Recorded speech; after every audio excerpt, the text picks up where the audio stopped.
ที่ครูปทุยเล่าอะไรให้ฟังบ้างไงไปฟังทันช่วงอะไรช่วงที่เอ่ออะไรนะที่ว่าคัดคนมานั่งใกล้ก็ต้องเอาทีมเดียวกันนะ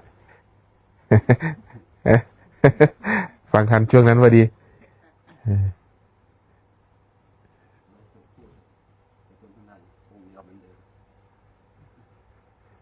เอามานั่งประกอบฉากนะ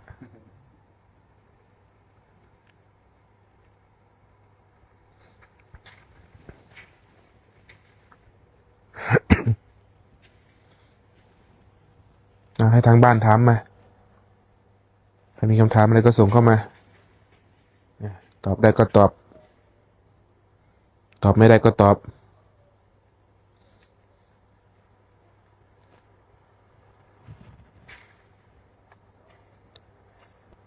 พี่เพนถามมาว่าครูบาชัยอาการอาพาธดีขึ้นหรือยังคะ ปกติเท่าที่มันเป็นนั่นแหละ ป่วยมันก็ปกติแบบมันป่วยมันหายป่วยมันก็ปกติแบบมันหายป่วย ดีขึ้น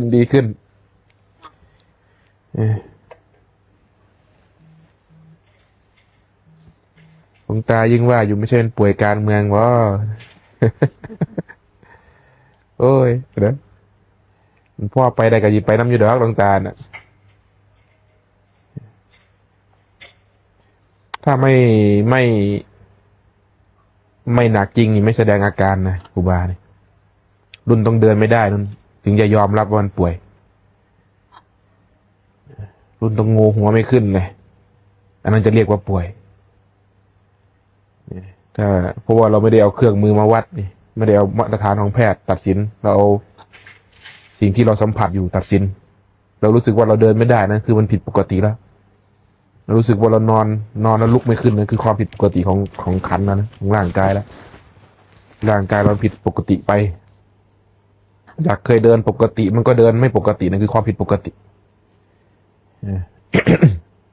ไอ้ความผิดปกติตัวนี้แหละถึงจะเรียกว่าป่วยกายธรรมดาแหละป่วยได้มันก็หายไม่หายมันก็ตายมันอยู่แค่นั้นไม่เกินนี้ถ้าเป็นเมื่อก่อนนี่ต้องนอนโรงพยาบาลแล้วกลัวตายกลัวไม่หาย ตัวเองเป็นไม่เท่าไรหรอกคนอื่นเป็นยิ่งหนักคนที่เรารักเป็นยิ่งหนักเลยไอเราเป็นไม่เท่าไหร่พอทนได้ส่วนคนที่เรารักเป็นนี่ยากที่จะทนทุกข์ใจมันหนักกว่าทุกข์กายไอร่างกายเราทุกข์จริงอยู่แต่ใจเราพอทนไหวอย่างเงี้ยพออยู่ครูบาก็คิดว่าทุกคนน่าจะเข้าใจทุกคนน่าจะเข้าใจคำที่ครูบาพูดนี่อย่างตัวเองทุกข์เป็นไข้เนี่ยพออยู่ไม่ต้องไปโรงพยาบาลอย่างนั้นอย่างนี้แต่ถ้าเป็นลูกหรือเป็นครอบครัวเราเป็นโอ้โหไม่ได้เลยต้องไปแค่ตัวร้อนแค่นั้นแหละแค่ลูกตัวร้อนแค่นั้นแหละผู้เป็นพ่อเป็นแม่นี่ทุกข์หนักเลยไม่ได้ทุกข์กายนะทุกข์ใจ ใจมันเผามันเล่าร้อนเนี่ยกลัวด้วยความกลัวนะกลัวว่าไอ้สิ่งที่เขาทุกข์อยู่นั้นมันจะทำให้เขาทรมานนะสาเหตุแห่งความตายสิ่งที่เรารักที่สุดจะทำลายเราได้มากที่สุดเช่นกัน สิ่งไหนที่เราไม่รักไม่ได้ยึดมั่นถือมั่นเลยไม่สามารถทำลายเราได้เมื่อก่อนนี่เคยคุยกับโยมแม่เป้าเลยนะแม่นี่ชอบเป็นห่วงชอบพูดง่ายคือจะจัดการทุกอย่างให้เราเสมอจะจัดการนั่นจัดการนี่จะกังวลกับเราเสมอก็เลยบอกแม่เมื่อก่อนนี่ยังไม่ได้เป็นแม่ลูกกันทำไมไม่เห็นเป็นลูกขนาดนี้ เข้าใจไหมนะพอ พอเป็นแม่ลูกกันปุ๊บทำไมมันทุกข์ขนาดนี้ ก็เพราะเมื่อก่อนไม่ใช่ของเราไงมันไม่ใช่ของเราไม่ต้องเอาไอ้แหละเอาเมียนี่นะเขาจะไปนอนกับใครนะเขาจะไปกินเหล้าเมายาเขาจะไปอะไรก็ตามเนี่ยผัวเมียกันเนี่ยตอนที่สมัยยังไม่ได้คบกันยังไม่เป็นผัวเป็นเมียกันไม่เคยเดือดร้อนเลยหรอกแต่พอมาเป็นของเราแค่นั้นแหละเป็นผัวเราเป็นเมียเราไม่ได้เขาก็ทำเหมือนเดิมไม่ได้เห็นไหมเพราะอะไรเพราะของเราไงเราจะเข้าไปจัดการมันทุกอย่างเราไม่ได้รักที่เขาเป็นแต่เรารักเขาเพราะอยากให้เขาเป็นอย่างที่เราต้องการ มันก็เลยอยู่ด้วยกันยากไงเราไม่ได้รักตัวตนที่เขาเป็นยากเพราะจริงๆแล้วเรารักตัวเองเราอยากให้เขาเป็นอย่างนั้นอยากให้เขาเป็นอย่างนี้ดั่งใจตนเองนะเห็นเขาทุกข์เราก็ทุกข์เราจึงพยายามทำให้เขาหายทุกข์เพราะเราจะได้หายทุกข์ มันตักตัวเองทั้งนั้นแหละดูมันดีๆ อะไรก็ตามเนี่ยเขาไปยึดเป็นทุกข์หมดนะไม่ได้บอกว่าไม่ให้รักนะแต่รักให้มันฉลาดรักให้มีปัญญานะรักแบบพระพุทธเจ้ารักสัตว์โลก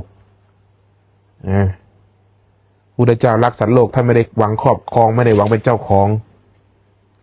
นะท่านไม่ได้หวังสิ่งตอบแทนจากเขาท่านรักเป็น ในแบบฉบับของท่านรักโดยที่ท่านไม่รู้จักด้วยซ้ำไปรักแบบที่พระพุทธเจ้ารักหรือดูตัวอย่างง่ายๆดูหลวงตานี่ทั้งที่ไม่รู้จัก ท่านไม่รู้จักเลยอันนี้เป็นใครก็ไม่รู้ท่านก็ดูแลได้ท่านก็ให้ได้พระมาจากไหนก็ไม่รู้มาขอเงินท่านก็ให้ได้แม้แต่ใครมาขอเงินท่านถ้าท่านมีท่านก็ให้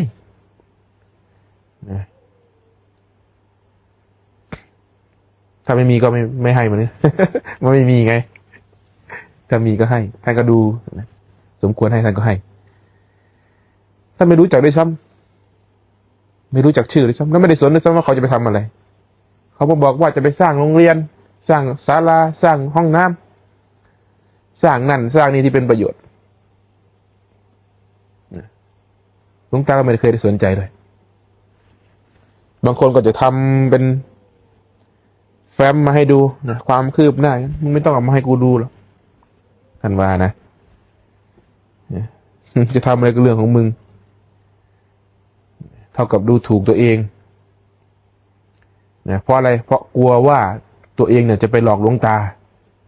มันดูถูกตัวเองนั่นน่ะไม่รู้ตัวนั่นน่ะ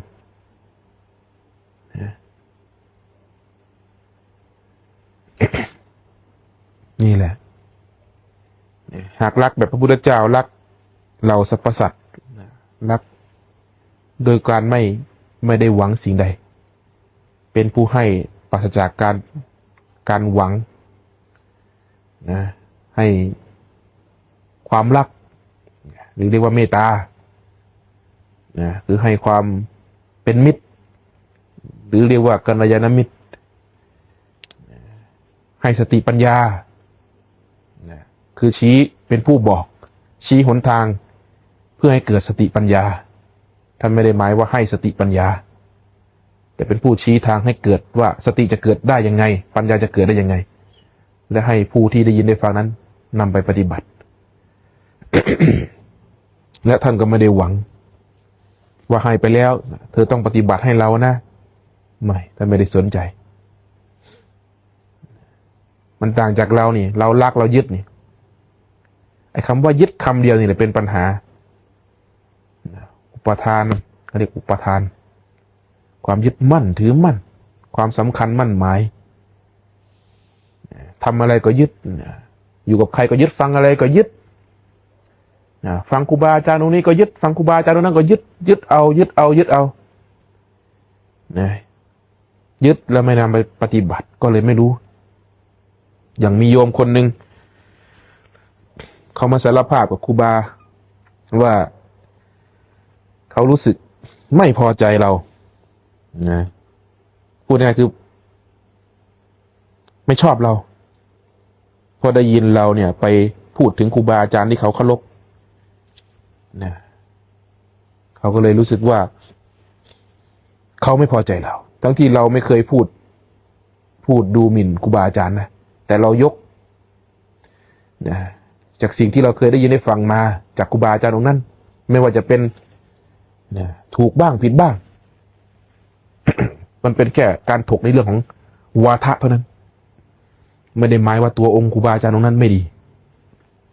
นะแล้วเขาไปได้ยินเพียงแค่บางตอนเท่านั้นนะที่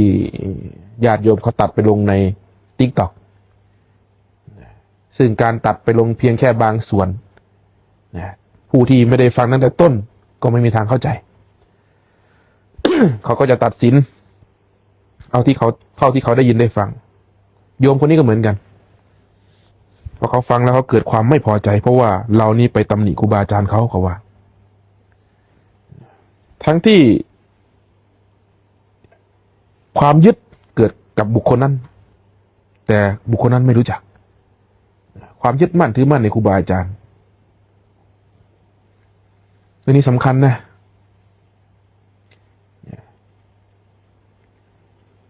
ถ้าเรายึดมั่นถือมั่นกับสิ่งใดสิ่งนั้นจะเป็นทุกข์เรายึดมั่นถือมั่นในพระพุทธเจ้าแล้วถ้าเขามาด่าพระพุทธเจ้าจะไม่ตายหากันหมดเหรอศาสนาอื่นมาด่าศาสนาพุทธอย่างเงี้ยที่มันวุ่นวายอยู่ทุกวันนี่ก็เพราะมันยึดอย่างเงี้ยเรียนรู้พระพุทธเจ้าแต่อย่ายึดมั่นถือมั่นในพระพุทธเจ้าศึกษาจากท่านแต่อย่ายึดมั่นท่านศึกษาจากครูบาอาจารย์แต่ละองค์อย่ายึดมั่นกับครูบาอาจารย์แต่ละองค์นั้นศึกษาจากตำรับตำราไหนก็ตามอย่าเข้าไปยึดมั่นถือมั่นเรียนรู้รู้แล้วก็ปล่อยเห็นไปทำให้ตัวเองเป็นภาชนะเปล่าอยู่เสมอเพื่อรับประสบการณ์ใหม่ๆมุ่งไปสู่ความเจริญแห่งจิต จะเป็นพระป่าพระบ้านธรรมยุทธมหานิกายเซนนะหรืออะไรก็ตามจะเป็นพระผู้เฒ่าหรือว่าเนนหรืออะไรก็ตามหากเราศึกษาเพื่อหาประโยชน์จริงๆไม่ได้ประโยชน์หมดเลยมันไม่มีหรอกว่านี่ถูกนี่ผิดไม่มีแม้แต่ความผิดนั้นก็กลายเป็นการเรียนรู้เป็นประโยชน์นะแล้วเห็นข่าวที่ไม่ดีก็เป็นประโยชน์ทั้งนั้นแหละนะถ้าเอามาสอนตัวเองถ้ามองลงดูในใจตนเองนะมันจะเป็นโทษก็ต่อเมื่อมองไปข้างนอกนะถ้ามองไปข้างนอกปุ๊บมันจะตำหนินั่นตำหนินี่นะแทนที่จะได้ประโยชน์กลับมาสอนจิตสอนใจตนเองครับคนเอาแต่มูดแต่คูดแต่ขี้เอาแต่ขี้แต่ของไม่ดีมาใส่ใจตัวเองทับถมใจตัวเองไว้จนเกิดเป็นอคติเขาจะคำว่าอคติไหมตั้งกำแพงกั้นไว้แล้วว่าไม่เอาละนั่นเป็นศัตรูแล้วเพราะมีเขาไอ้ความมีเขานี่แหละนะก็เลยมีเรานะมันมองไปข้างนอกเห็นเขาก่อนไงด้วยตัวตนด้วยอัตตาที่เป็นเราเนี่ยมองออกไปมันจึงมีเขาขึ้นมานะพอเห็นเขาปุ๊บนะมันลืมเราไงลืมตนเอง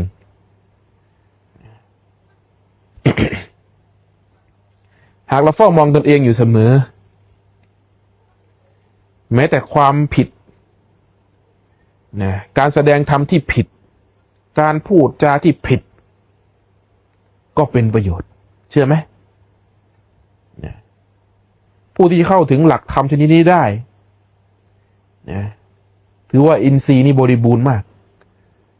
ผู้ที่เข้าถึงหลักธรรมนี้ได้คนที่เข้าถึงธรรมะจะมองไม่เห็นคนชั่วเพราะไม่เคยส่งออกไปนอกไม่เคยส่งออกไปหาคนนั้นคนนี้ไม่เลยนะไม่มองไปอย่างนั้นเขาจะมองเห็นเพียงแค่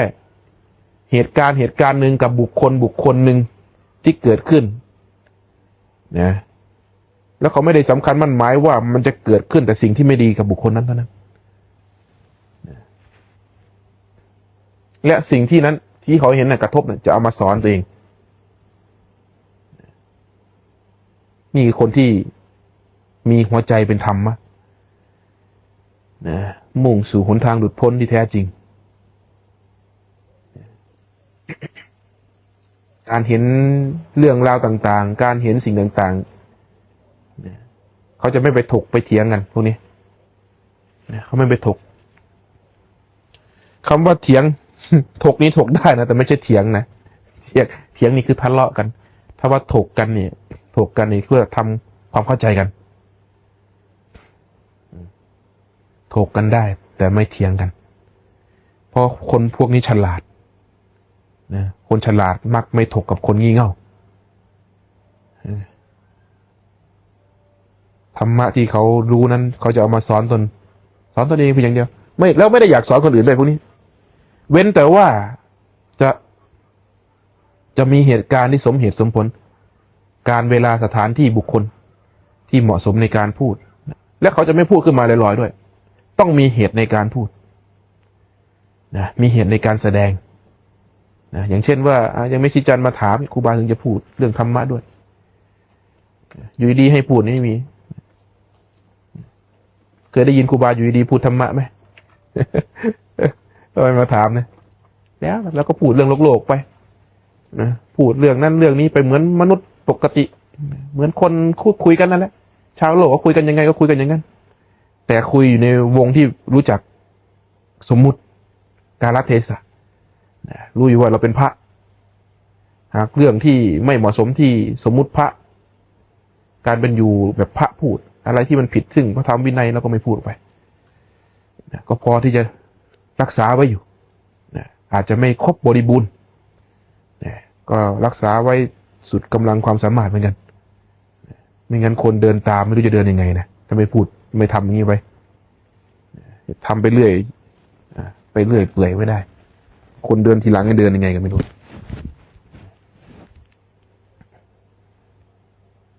เข้าใจไหมปกติ ป่วยเป็นปกติ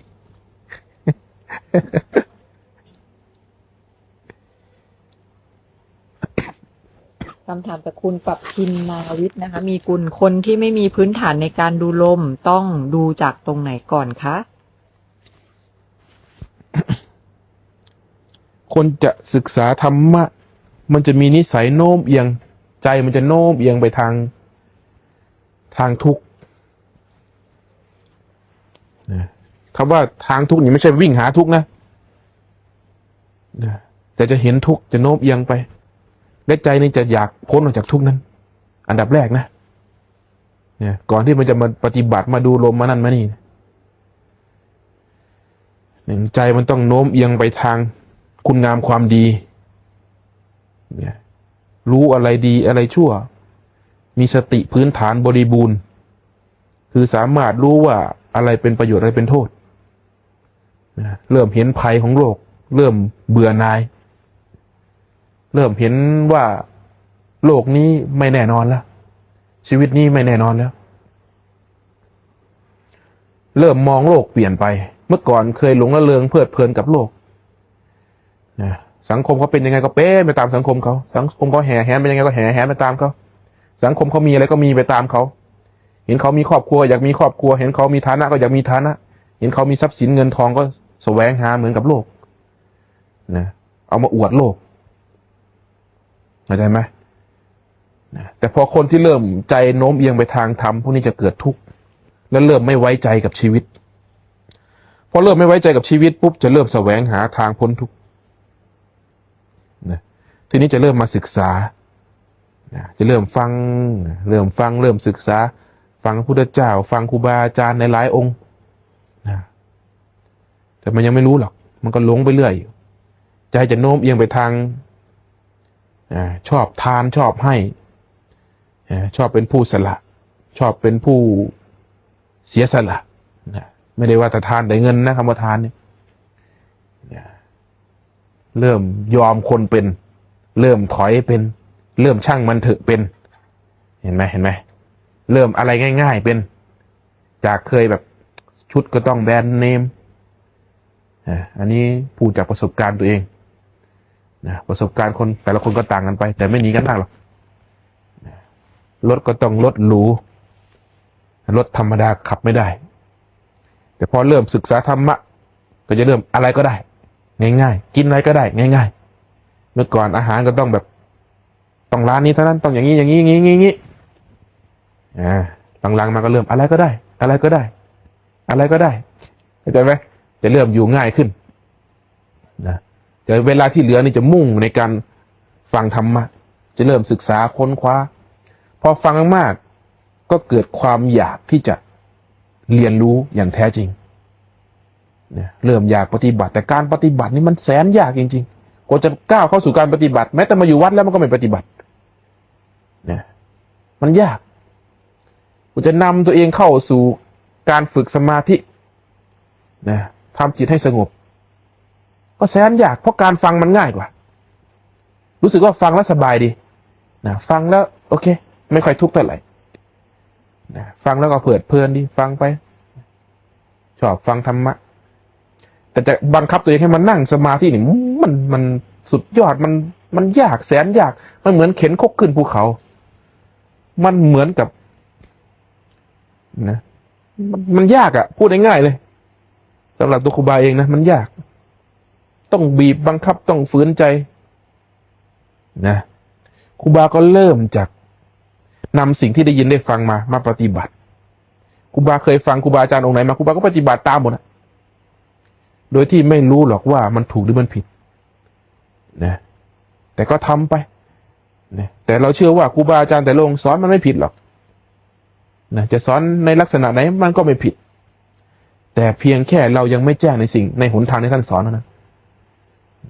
กรรมฐานต่างๆก็ไม่ได้ผิดแต่เราไม่แจ้งนั้นเราก็เรียนถูกเรียนผิดไปนะหรือว่าแม้แต่กรรมฐานทั้งหมดที่เขาว่ามีเยอะๆนะ40 อย่างนะครูบาก็ฝึกมาจนหมดทุกอย่างเหมือนกันแต่ก็มันลงตรงที่อานาปานสติมันลงตรงนี้ก็ฝึกมาหมดอะหายใจเข้าพูดหายใจออกโทก็ฝึกมาอย่างนี้จนพุทโธมันหายไปเองเนี่ยก็เหลือแต่ลมทีนี้มันก็เป็นอานาเมื่อก่อนที่เอาพุทโธไปใส่ไม่ใช่อะไรนะเอาพุทโธมาใส่กับลมไม่ใช่อะไรรำคาญความคิดไม่อยากให้มันคิดไปนั่นไปนี่ก็เลยเอาพุทโธมาแนบเข้าไปเนี่ยก็บีบบังคับตัวเองให้ฝึกฟื้นอยู่อย่างนั้นแต่ไม่รู้หรอกว่ามันถูกหรือมันผิดแต่ก็ทำไปเพราะเราเชื่อมั่นในครูบาอาจารย์ที่ท่านสอนมันก็เกิดประโยชน์อย่างมหาศาลเห็นไหมพอฝึกไปฝึกมาก็ไปเจอครูบาอาจารย์อีกองค์หนึ่งท่านก็บอกว่าไอ้คำบริกรรมมันทิ้งไปซะมันเป็นภาระให้มีแต่ความรู้อยู่กับลมแล้วก็ไปทำตามทำจริงๆแล้วมันก็ทำไม่ได้มันหายใจปุ๊บกับพุทหายใจออกมันก็โทรถมันก็เป็นอย่างนี้มันเป็นอยู่อย่างนี้ของมันเป็นโดยอัตโนมัติแล้วก็ว่าไม่หายก็ช่างมันเราจะแนบไปอย่างนี้แหละแต่พอทำจริงๆมันหายจริงๆจึงเห็นว่าอ๋อจริงๆแล้วเจตนาจะให้มันหายไปทำไม่ได้เอาเจตนาตัวเองไม่ได้คือความตั้งใจไม่ให้มันปรากฏขึ้นนั่นแหละนั่นเขาเรียกว่าไม่ใช่เป็นเจตนาอย่างนั้นไม่ถูกต้องเพราะเราฝึกมาอย่างนั้นนี่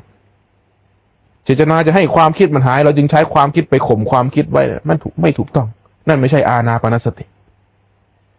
แต่อานาปานสตินี่คือเฝ้าดูสิ่งที่เกิดขึ้นบนลมหายใจโดยไม่ได้รำคาญไม่ได้รังเกียจสิ่งใดไม่ได้หวังสิ่งใดนั้นสงบก็เอาไม่สงบก็เอานี่มาตรฐานพื้นฐานเลยนะหัวใจสำคัญเลยสงบก็เอาไม่สงบก็เอาการปฏิบัติ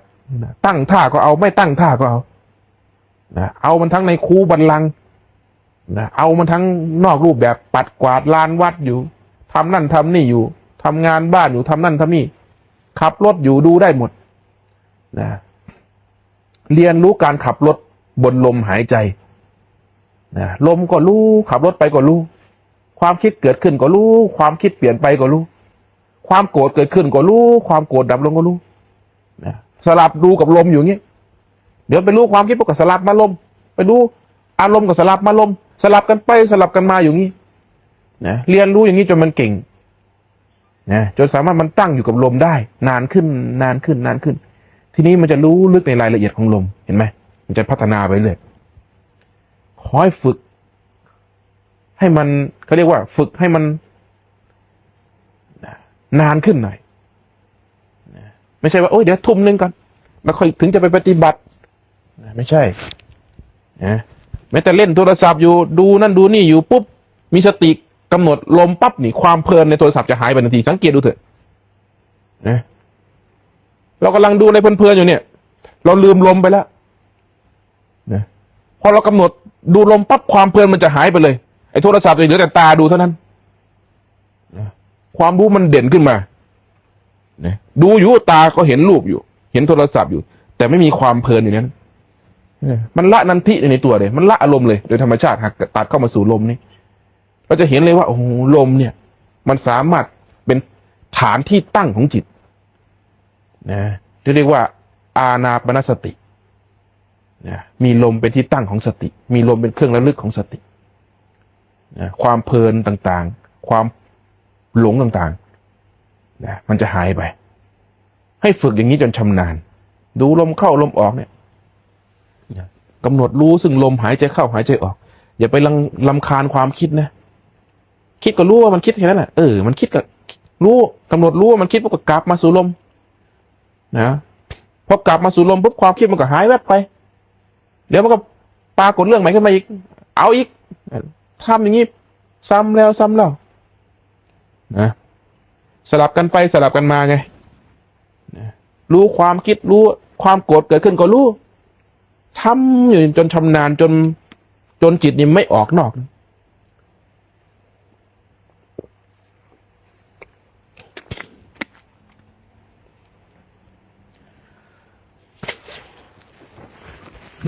คำถามจากครูคุณภูวดลนะคะครูบาครับการเจ็บป่วยเราจะวางใจแบบไหนครับขอคำตอบแบบอนุบาลครับ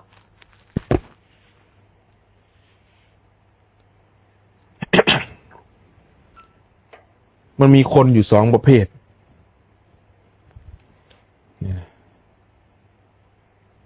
คนประเภทแรกคนสองคนนี้ป่วย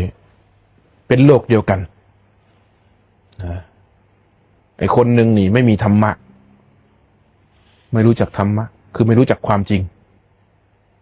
คนประเภทนี้ป่วยเมื่อไหร่พวกจะอยากหายจะมีความอยากหายไม่อยากตายเขาจะมีความกังวลกับการเจ็บป่วยของเขามากพาตัวเองไปรักษาไปหาหมอไปอะไรระหว่างที่มันยังรักษาอยู่มันไม่หายมันยังไม่หายมันก็จะทุกข์เมื่อไหร่จะหายเมื่อไหร่จะได้กลับบ้านเมื่อไหร่จะแข็งแรงเมื่อไหร่จะกลับมาเป็นปกติฉันไม่อยากป่วยเลยคนประเภทนี้ทุกข์ทั้งกายทุกข์ทั้งใจเพราะไม่เข้าใจธรรมะคนอีกประเภทหนึ่งเป็นคนที่เข้าใจธรรมะเข้าใจธรรมชาติป่วยเหมือนกันแล้วก็ไปรักษาเหมือนกันด้วยแล้วก็ไปหาหมอเป็นปกติรักษาไปตามอาการหมอก็ทำหน้าที่รักษาไปคนประเภทนี้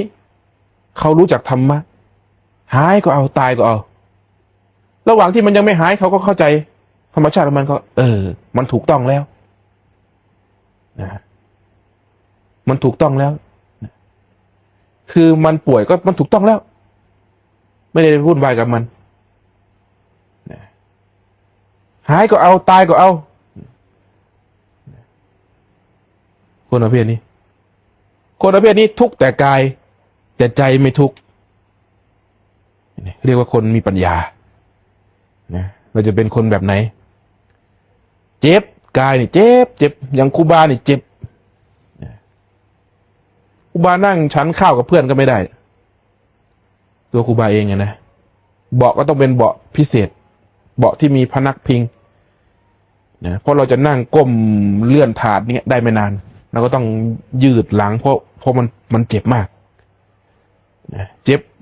เคยเดินบิณฑบาตทุกวันไม่เคยขาดก็ต้องขาดการบิณฑบาตเพราะเดินโ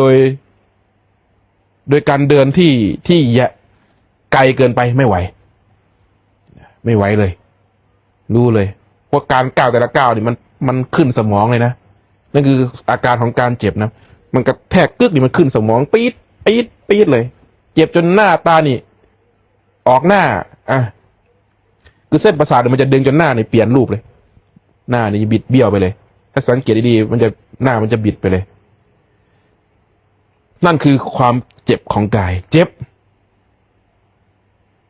นะแต่ไอ้ใจเนี่ยอยู่กับความเจ็บนั้นได้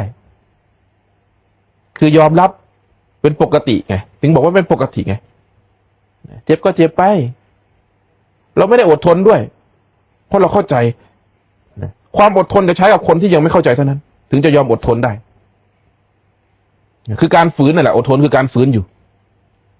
แต่สำหรับครูบาไม่ได้อดทนกับมันเพราะแต่ครูบาเข้าใจมันพอเข้าใจมันปุ๊บว่ามันเป็นของมันอย่างนั้นมันเป็นธรรมชาติอย่างนั้นมันก็เหลือแต่ทุกข์ของกายแหละทีนี้เจ็บกายเนี่ยเจ็บแน่นอนแหละแต่ใจเรากับเฉยไม่ได้ไปวุ่นวายกับเวทนานั้นเวทนามันก็มีอยู่มันไม่ได้หายไปไหนหรอกแต่ใจไม่ไปยุ่งกับมันไม่ไปยุ่งเองไม่รู้จะอธิบายยังไงถ้าเป็นเมื่อก่อนก็คงไม่ใช่อย่างนี้หรอกคงต้องไปผ่าตัดกันแล้วล่ะตอนนี้คงหนุนวิ่งเข้าโรงพยาบาลแล้วโรงพยาบาลไหนที่ว่าดีที่สุดนู่นตอนนี้เราเข้าใจมันเรายอมรับมันมันเป็นธรรมชาติโดยไม่มีเหตุผลด้วยไม่ต้องมีเหตุผลไปถามหาว่าเพราะอะไร ไล่เหตุผลด้วยนั่นคือความเข้าใจ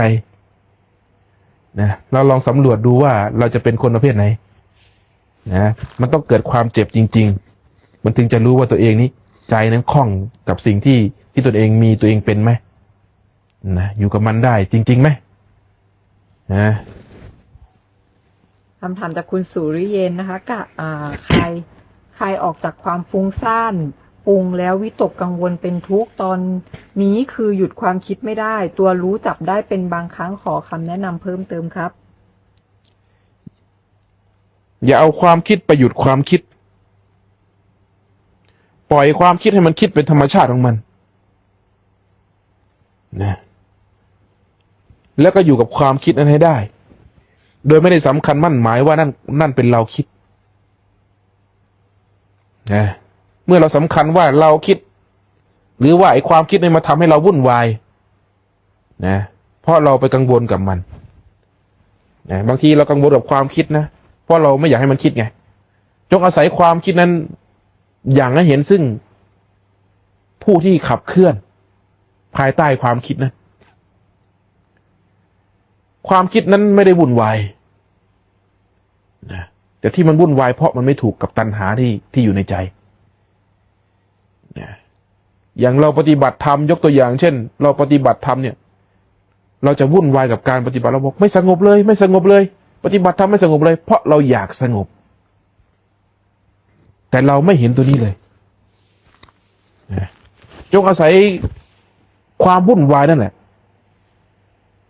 จงอาศัยความวุ่นวายนั้นให้เห็นต้นตอที่แท้จริงว่ามันวุ่นวายเพราะอะไรกันแน่มันวุ่นวายเพราะความคิดจริงเหรอหรือมันวุ่นวายเพราะไม่อยากให้มันเป็นอย่างนั้นไม่อยากให้มันคิด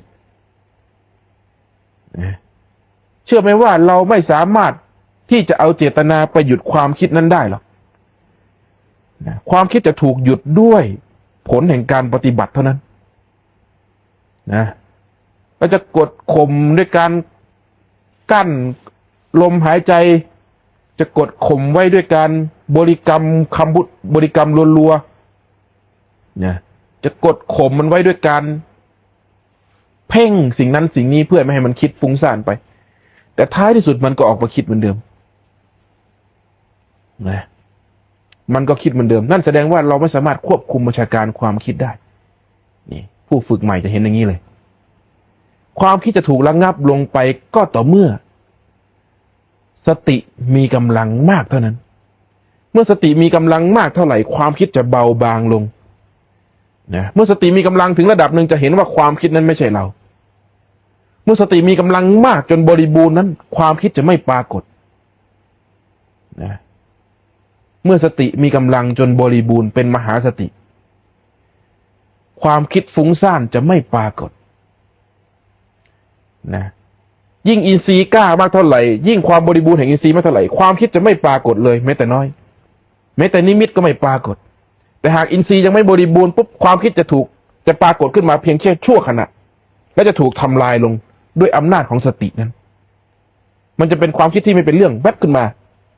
เหมือนภาพที่มันฉายขึ้นมาแล้วถูกตัดเมื่อความคิดที่ถูกตัดลงอย่างรวดเร็วนั้นนะจะเห็นเลยว่าไม่มีสิ่งใดประยึดในความคิดนั้นจะเห็นความคิดเป็นของเกิดดับนะเพราะสตินี่เป็นตัวควบคุมจิตไว้ควบคุมผู้รู้หรือเป็นหนึ่งกับผู้รู้นี่ไม่ได้เข้าไปวุ่นวายไม่ได้เห็นว่าความคิดนั้นเป็นเราซะหน่อยเห็นไหมเราพยายามหยุดมันไม่ได้ความคิดนะจะถูกหยุดด้วยการฝึกเท่านั้นอันดับแรกจงยอมรับมันซะมันจะคิดอะไรก็ยอมรับมันเฝ้าดูมันดูมันคิดก็คิดไปคิดก็คิดไปมันคิดไปมันคิดไม่ใช่เราคิดว่างี้นะเราเป็นผู้ดูมันต่างหากนะเราเป็นผู้ดูมันเนี่ยยิ้มใส่มันเลยความคิดที่มันเกิดขึ้นมายิ้มใส่มันแล้วอาศัยความคิดนั้นเห็นว่าทำไมเราถึงทุกข์กับความคิดทำไมเราถึงไม่พอใจความคิดทำไมความคิดเรื่องนี้ถึงเกิดความกังวลวิตกขึ้นมาอดีตเกิดขึ้นที่ไหนอนาคตเกิดขึ้นที่ไหนเฝ้าดูมันอยู่นั้นนะและปัจจุบันแท้คืออะไรนี่มันจะเรียนรู้ภายในอย่างนี้ทำภายในเนี่ยแต่ต้องฝึกจิตให้สงบกันนะมันถึงจะเห็นอย่างนี้ได้นะสงบในที่นี้ไม่ใช่ว่าสงบแบบไม่มีอะไรนะความสงบของอานาปานสติต่างจากความสงบของสมถะอย่างมากสงบทั้งที่มีอยู่สงบทั้งที่เห็นอยู่สงบทั้งที่มีความคิดอยู่ไม่ใช่ว่าสงบแบบไม่มีอะไร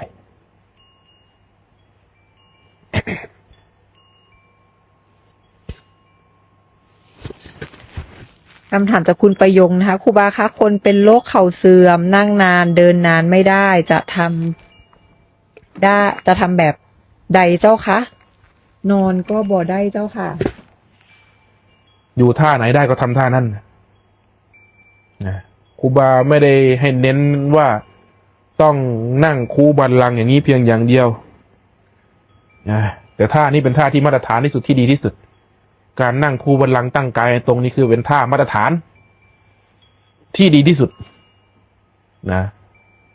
เพราะเป็นท่านั่งได้นานที่สุดแต่ไม่เกี่ยวเรานั่งเก้าอี้ก็ได้นั่งโซฟาก็ได้นั่งแบบไหนก็ได้จะยืนเดินนั่งนอนทุกอิริยาบถให้มีสติกำหนดรู้ซึ่งลมเข้าลมออกถือว่าเป็นผู้ปฏิบัตินะถือว่าเป็นผู้ได้ปฏิบัติอยู่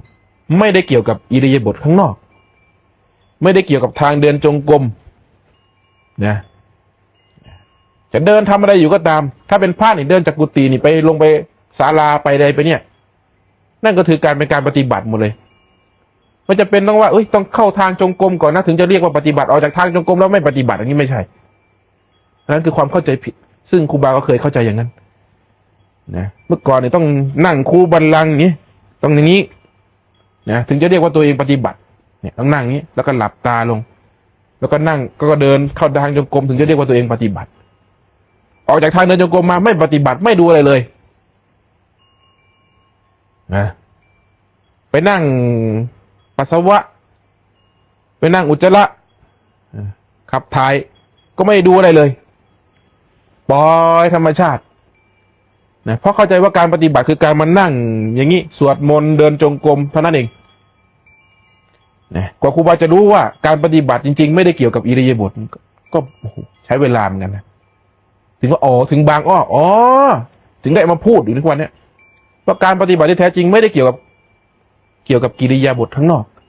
แต่หากมีสติกำหนดรู้ซึ่งลมเข้าลมออกมีสติกำหนดรู้ซึ่งรูปและนามอยู่นั่นคือความเพียรอยู่เสมอนะไม่จำเป็นต้องเข้าไปถึงความสงบแบบที่เราเคยได้ไม่จำเป็นต้องเข้าไปถึงฌานที่มันลึกๆนะแค่มีสติกำหนดรู้ทุกอิริยาบถอยู่กำหนดรู้ซึ่งลมหายใจกำหนดรู้กายนี้อยู่คือลมนี่นะกำหนดรู้ซึ่งนามคือความรู้สึกนึกคิดอยู่กำหนดรู้มันเฝ้าดูมันเกิดมันดับอยู่นั่นคือความเพียรที่แท้จริงนะเป็นการปฏิบัติเขาเรียกว่า เจริญคือพัฒนาอยู่เนืองๆพัฒนาจิตอยู่เป็นการปฏิบัติจิตอยู่ตลอดเวลาไม่ได้ปฏิบัติกายแล้วเป็นการปฏิบัติจิตเห็นไหมนะการกำหนดรู้ซึ่งลมเข้าลมออกจะทำให้เรารู้เท่าทันซึ่งอารมณ์ความรู้สึกนึกคิดเมื่อเรารู้เท่าทันเราจะหยุดมันได้หากเรารู้ไม่ทันมันเราก็ไม่รู้จะหยุดอะไรถูกไหมเพราะฉะนั้นอย่าไปกำหนดว่าการปฏิบัติต้องนะเข้าห้องพระต้องนั่งหลังขดหลังแข็งงั้นคนพิการก็คงปฏิบัติไม่ได้เป็นการปฏิบัติจิตกายนี่ก็อาศัยไปชั่วคราวเท่านั้นเองนะให้กำหนดอย่างนี้การปฏิบัติอย่างนี้จะไม่ลำบากไม่ลำบากไม่ทรมานนะบางทีปฏิบัติอย่างนั้นก็กลายเป็นอัตตาเหมือนกันนะแต่ก็สุ่มเสี่ยงเหมือนกันนะการปฏิบัติแบบเนี้ยมันทำให้ขี้เกียจหากเราไม่กำหนดเห็นว่าเราขี้เกียจปุ๊บนี่นะเราจะติดกับดักเลยนะมันต้องมีทั้งเจตนาผสมลงไปมีทั้งในรูปแบบและนอกรูปแบบผสมสลับกันไปนะทุกวันนี้ครูบาก็ยังปฏิบัติในรูปแบบนะไม่ใช่ไม่ปฏิบัตินะบางทีเราก็ออกมาเดินจงกรมนะเปลี่ยนอิริยาบถนะบางทีเราก็นั่งสมาธิเหมือนกันนะทำเหมือนกันแหละในรูปแบบนั่นนะเราไม่เคยทิ้งหรอกเพราะมันเป็นนิสัยแม้แต่องค์หลวงตาเหมือนกันตื่นเช้ามาทุกวันจะเห็นหลวงตานั่งอยู่ท่านี้แต่ท่านไม่ได้นั่งงี้นะหลวงตาท่านติดนั่งท่านี้เนี่ยนั่งท่านี้พุงก็ใหญ่ๆหน่อยต้องมีพุงนะเสื้อไม่ใส่แต่อังสะอย่างนี้นั่งเนี่ยวันละครึ่งชั่วโมงวันละชั่วโมงทุกเช้าจะเห็นหลวงตาอยู่ท่านี้พอเราตื่นมาเข้าห้องน้ำไงเราจะเห็นท่านนั่งอยู่ตรงในห้อง อยู่อย่างนั้นหลวงตาก็ปฏิบัติอยู่ตลอดไม่ใช่ทิ้งนะมันเป็นนิสัยคนมันเคยทำมานะตื่นตอนเช้ามามันก็จะต้องมานั่งเพื่อทำความเรียกว่า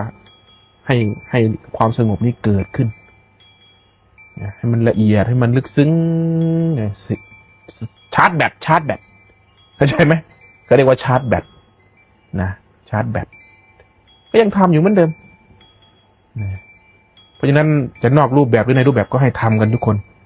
นะอย่าสุดโต่งไปอย่างใดอย่างหนึ่ง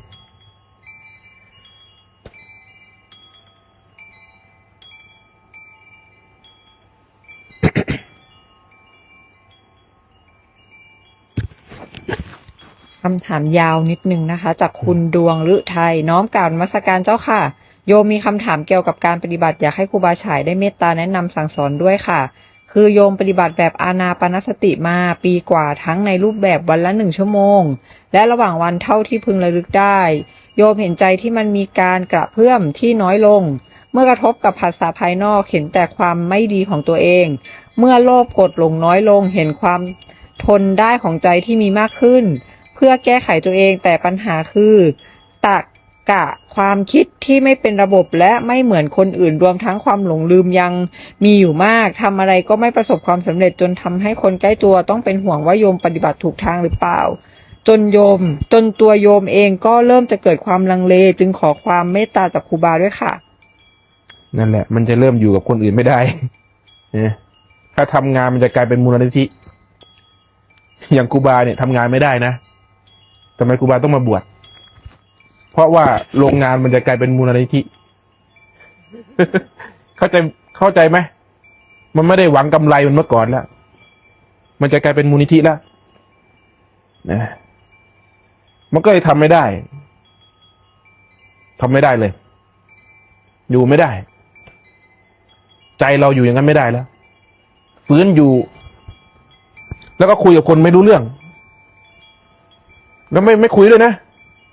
ไม่คุยครูบาเนี่ยจะแทบจะไม่คุยเรื่องธรรมะเพราะรู้ว่าคุยไม่รู้เรื่องคุยจนจะทะเลาะกันแล้วก็เห็นอยู่ว่าเราก็ยังอยากไฟอยู่อยากทะเลาะอยู่แต่เราก็เห็นปฏิบัติมาถูกทางแล้วไม่ผิดหรอกไม้ ที่มันแช่น้ำอยู่ มันจุดไฟไม่ติด ครูอาจารย์ตะวันนั้นพูดขึ้นมาคำนี้คำเดียวเรารู้เลยเราเก็ตเลยไม้มันแช่น้ำอยู่มันจุดไฟบ่ติดได้ว่ามันต้องยกไม้นั้นออกจากน้ำไปพึ่งแดดพึ่งลมให้มันแห้งเพราะมันแห้งแล้วจุดไฟใส่หม้องใดปุ๊บมันลามไปเบิดเลยว่าเข้าใจไหมไม้ที่มันแช่น้ำอยู่มันจุดไฟไม่ติดนะต่อให้รู้จักแล้วแต่มันจุดยังไงมันก็จุดไม่ติดเพราะมันแช่อยู่ในน้ำมันต้องเอาไม้นั้นออกจากน้ำนั้นนะจะปฏิเสธว่าไม้ไม่เปียกไม่ได้เพราะมันอยู่ในน้ำนะสมัยพุทธกาลแม้แต่รู้ธรรมเพียงเล็กน้อยท่านขอเขาเรียกว่าอุปสมบทบวชหมดนะเพียงแค่รู้ธรรมเพียงเล็กน้อยเท่านั้นนะท่านขอออกบวชหมดเลยเพียงแค่มีศรัทธาอย่างในพระศาสนาก็ขอออกบวชหมดนะเพราะอะไรรู้ไหมเพราะการเป็นอยู่ในเพศของฆราวาสนี่ไม่เหมาะสมนะมันมีการกระทบกระทั่งกันอยู่ตลอดนะคนที่ปฏิบัติธรรมะจริงๆจะเข้าใจดีว่าการเป็นอยู่กับเพศที่ครองเรือนอยู่ยากนะเพราะมันเนื่องด้วยผู้อื่นมันเนื่องด้วยผู้อื่นนะมันจะเริ่มนะคือมันเห็นอกเห็นใจเขาด้วยแล้วก็ความต้องการของเราอีกด้วยคือเราต้องการที่จะพ้นทุกข์แต่ด้วยความเห็นอกเห็นใจเขาด้วยมันยื้อกันมันยากเพราะมันยื้อกันนะตีนซ้ายก็เหยียบอยู่ฝั่งนี้ตีนขวาก็เหยียบอยู่ฝั่งนี้ไม่รู้จะไปซ้ายหรือไปขวาดีนะมันต้องเอาสักทางแหละนะเขาเรียกว่าบริโภคต้องละคือครอบครัวนี่คือสิ่งที่ต้องละเลยนะครอบครัวหากยังละตัวนี้ไม่ได้ก็ยากที่จะพัฒนาไปสู่ธรรมที่ละเอียดขึ้นไปยากมากเพราะเป็นสิ่งที่พระพุทธเจ้าท่านกำหนดเลยว่าสิ่งนี้ต้องละมันต้องทิ้งสิ่งนี้เพื่อจะไปพัฒนาไปถึงคนมันจะก้าวขึ้นไปเหยียบชั้น3ชั้น4มันต้องทิ้งชั้น1ชั้น2ไปบันไดน่ะมันจะเหยียบไปด้วยกันทั้งหมดไม่ได้ในเมื่อมันจะพัฒนาขึ้นไปอีกขั้นหนึ่งมันต้องทิ้งอีกขั้นหนึ่งมันเป็นธรรมชาตินะมันเป็นกฎของธรรมชาติเนี่ยเหมือนหยิบกับวางกันแหละมันเป็นกฎของธรรมชาตินะจะปล่อยมันก็ต้องไม่ต้องมีวัตถุใดให้มันหยิบคือต้องปล่อยวัตถุนั้นถึงจะเรียกว่าวางได้ปล่อยได้หากกรรมอยู่ไม่ได้ไม่มีทางเรียกว่าปล่อยนะมันเป็นโดยกฎของธรรมชาติมันเป็นธรรมชาติของมันอย่างนั้นนะในเมื่อโลกเราคนปฏิบัติธรรมเนี่ยจะรู้ชัดเลยว่าคือเริ่มไม่เห็นความสำคัญของโลกแล้วจะรู้ชัดรู้ด้วยตัวเองเลยเป็นทุกคนจะเริ่มไม่ไว้ใจโลกจะเริ่มมุ่งแสวงหาสิ่งที่เขาเรียกว่าใจนี้จะแอบอิงอาศัยได้จริงไอ้สิ่งที่ไม่เป็นประโยชน์จะเริ่มคัดสรรทิ้งลงไปจะเริ่มขนขวายโดยสิ่งที่เป็นประโยชน์นี่คือใจคนที่เป็นธรรมนะไม่ใช่คนรู้ธรรมนะใจคนที่เป็นธรรมนะไอ้คนรู้ธรรมเนี่ยยกแก้วเหล้าแก้วเบียร์อยู่ก็เยอะคนรู้ธรรมะนะที่มันถกมันเถียงกันอยู่ทุกวันนี่ก็มีแต่คนรู้ธรรมะทั้งนั้นแหละแต่คนที่มีธรรมะนี่เขาไม่ไปถกไปเถียงหรอกนะเขาไม่ไปถกไปเถียงด้วยนะคนที่มีธรรมะพวกนี้ไม่ได้รู้ธรรมะด้วยซ้ำไปแต่ใจเขาน่ะมีธรรมะใจเขาเป็นธรรมสังเกตดีๆสังเกตลงไปตรงนั้นนะ มันต้องงอกงามในที่ของมันการเวลาสถานที่บุคคลมันต้องเหมาะสมกันทั้งหมดไม่ได้หมายถึงอนาคตนะไม่ใช่ครูบาไม่มีความเชื่อครูบาไม่เชื่อเลยว่าคนนี้กำหนดมาเพื่อบรรลุธรรมไม่งั้นไม่ต้องทำอะไรทั้งนั้น นั่นเป็นมิจฉาทิฏฐิเลยนะมันไม่ต่างจากว่าเขากำหนดไว้หมดแล้วครูบาเห็นแต่เหตุเท่านั้นนะผู้ที่จะเข้าถึงธรรมะได้ก็มีแต่เหตุสร้างเหตุที่จะถึงธรรมะเท่านั้นนะไอความเชื่อที่ว่าเกิดมานี่จะบรรลุธรรมนี่คนนี้เกิดมาเพื่อบรรลุธรรมไม่นะแม้แต่พระพุทธองค์เองท่านก็สร้างเหตุเห็นไหมท่านไม่ได้อยู่เปล่าๆปิ๊ๆนะท่านไม่ได้อยู่เฉยๆแล้วบรรลุเป็นพระพุทธเจ้านะท่านสร้างเหตุจนเป็นพระพุทธเจ้านะท่านฝึกปฏิบัติจนเป็นพระพุทธเจ้านะท่านไม่ได้อยู่แล้วอยู่ดีๆเป็นพระพุทธเจ้าเลยครูบาไม่เชื่ออย่างนั้นคำว่าการเวลาสถานที่บุคคลนั้นคือมันต้องบอกนะมันต้องถูกต้องนะ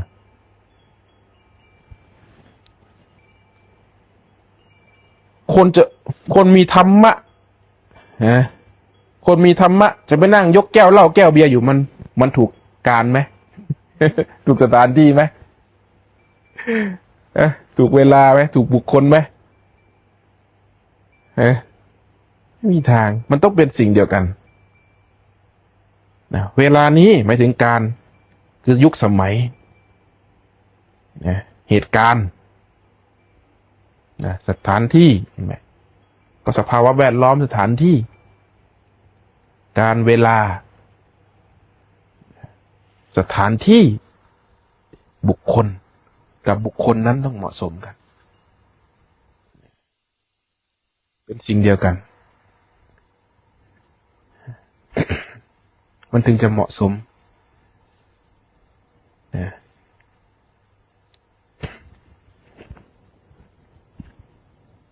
หมดแล้วเนาะนั่นแหละหวังว่าจะพอเป็นประโยชน์พอเป็นประโยชน์อยู่บ้างอาจจะไม่พูดอร่อยเหมือนเมื่อก่อนเหนื่อยเอาไว้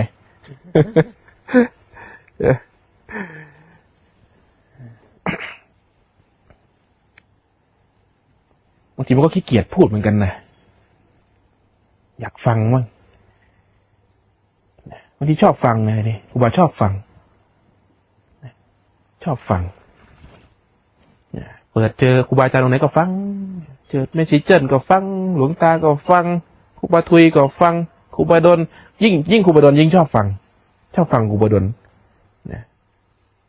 ชอบไม่รู้เป็นไรเขาเปิดผ่านแค่นั้นแหละปุ๊บจะหยุดเลยจะไม่เลื่อนผ่านจะหยุดฟังจนมันจบบางทีว่าอยากฟังบ้างพูดมาเยอะแล้วอยากฟังอะไรใหม่ๆบ้างพูดก็พูดเรื่องเดิมเรื่องเดียวพูดเรื่องใหม่ก็ไม่ใช่ธรรมะแล้วก็ต้องพูดเรื่องเดิมถึงจะเป็นธรรมะพูดในสิ่งที่มันมีอยู่ที่มันเป็นอยู่ให้เราปฏิบัติธรรมปฏิบัติลงไปในใจตัวเองนะอย่าปฏิบัติออกไปข้างนอกเฝ้าดูใจตนเองกำหนดรู้ทุกข์ให้มันชัดกำหนดสติมีสติกำหนดรู้ทุกข์เมื่อรู้ทุกข์เนี่ยมันจะรู้จากธรรมะไม่ต้องไปถกไปเถียงกับใครโลกมันจะเป็นอะไรจะวุ่นวายแค่ไหนก็ช่างมันข้างนอกไม่ได้วุ่นวายมีแต่เราเนี่ยวุ่นวายกับมันไม่ใช่ปล่อยปละละเลยนะปล่อยวางข้างในนะไม่ใช่ปล่อยปละละเลยข้างนอกก็ยังปฏิบัติเหมือนเดิมทำการทำงานก็ยังปฏิบัติเหมือนเดิมทำงานเหมือนเดิมนะไม่ใช่ไม่เอาแล้วไม่ทำแล้วงานอันนั้นก็เรียกปล่อยปละละเลยนะแต่เมื่อเราเป็นอยู่เราไม่ใช่พระเราไม่ใช่นักบวชที่จะมาอาศัยข้าวปลาอาหารของคนอื่นอาศัยบาตรพระพุทธเจ้าอาศัยจีวรพระพุทธเจ้าหาอยู่หากินนะเรายังอาศัยสิ่งอื่นอยู่นะก็ต้องอาศัยสมบัติข้างนอกเหมือนกันเพราะฉะนั้นอย่าไปปล่อยปละละเลยนะแต่ให้เข้าใจในสิ่งที่ทำนี่ก็สมควรแก่เวลาเอาพอ